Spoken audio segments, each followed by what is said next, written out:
যিটো সময়ত মানুহৰ তেল নিমখ খাবলৈ খেতি কৰি তেল নিমখ খাবলৈ পইচাৰ অভাৱ হয়, এজন খেতিয়কে চাউলকেইটা তেলকণে নিমখকণে খেতি কৰি পেলাই গোটাবলৈ যিসকল খেতিয়কৰ অভাৱ হয়, তেনেকুৱা সময়ত মই 1985 চনত কেৰেলা খেতি কৰি এখন ESD কিনিছিলোঁ।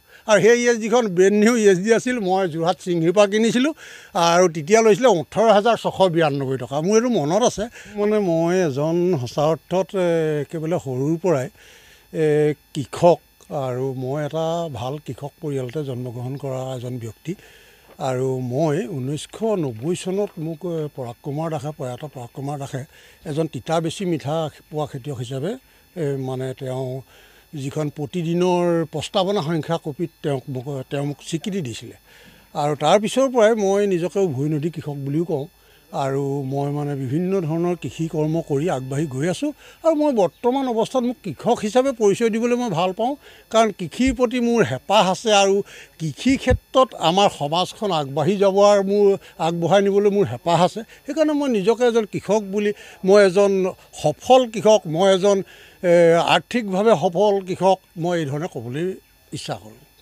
ইয়াত মানে বিভিন্ন ধৰণৰ খেতি আগতো আছিল আৰু এতিয়াও আছে। অৱশ্যে কথাটো কি, মই ঘৰৰ পৰা প্ৰায় ইয়াত 3 কিলোমিটাৰমান আঁতৰত মই মানে মাটি বিচাৰি আহি ইমান দূৰ পালোহি। মই তেতিয়া এইবোৰ মাটি কেৰেলা খেতি কৰিয়ে কিনা, আৰু কিনি মই তেতিয়া বাগান পাতিলোঁ। বাগান পতাৰ পিছত কিছুমান ইয়াত আবাদী মাটি ওলালে, যিবোৰ মানে নাম ডাঙৰ পানীয়ে বুৰে। গতিকে মোৰ আকৌ মাটিৰ প্ৰতি বৰ মৰম। আমাৰ অসমখনত ইমান মাটি এতিয়াও পৰি আছে, মোৰ সেইবোৰক লৈ বৰ দুখ লাগে।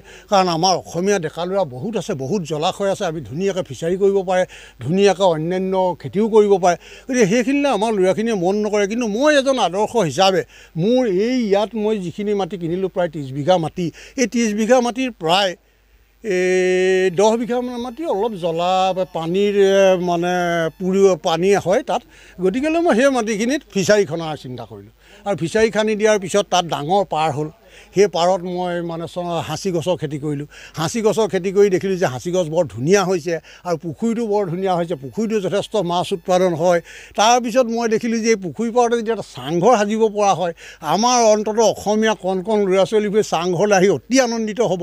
আকৌ ভাবিলোঁ এই চাংঘৰৰ লগতে যদি আমি দুখনমান জোলনা বনোৱা হয়।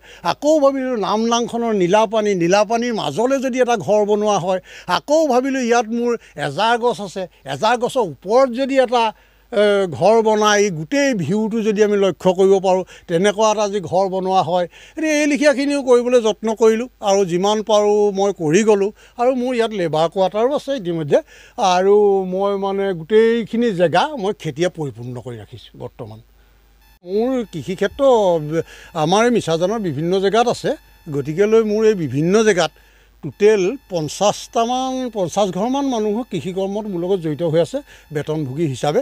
আৰু তেওঁলোকক মই কৰাওঁ কৃষি কৰ্ম। আৰু মই 84 চনৰ পৰাই 84 চনতো মই গৌৰৱ কৰিছিলোঁ যে মই নিজেই প্ৰায় 4-5টা মানুহৰ কাম কৰিও বুলি মই গৌৰৱ কৰিছিলোঁ।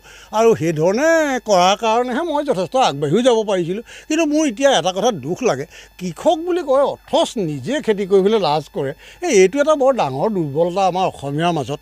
সেইবোৰ কথা দেখি শুনি বেয়া লাগে। আৰু তেওঁলোকে গুৰু হিচাপে কাকো বিবেচনা কৰিবলৈ টান পায়। কিন্তু মই অলপ আগত মই কৈ আহিছোঁ যে গুৰু লাগিবই।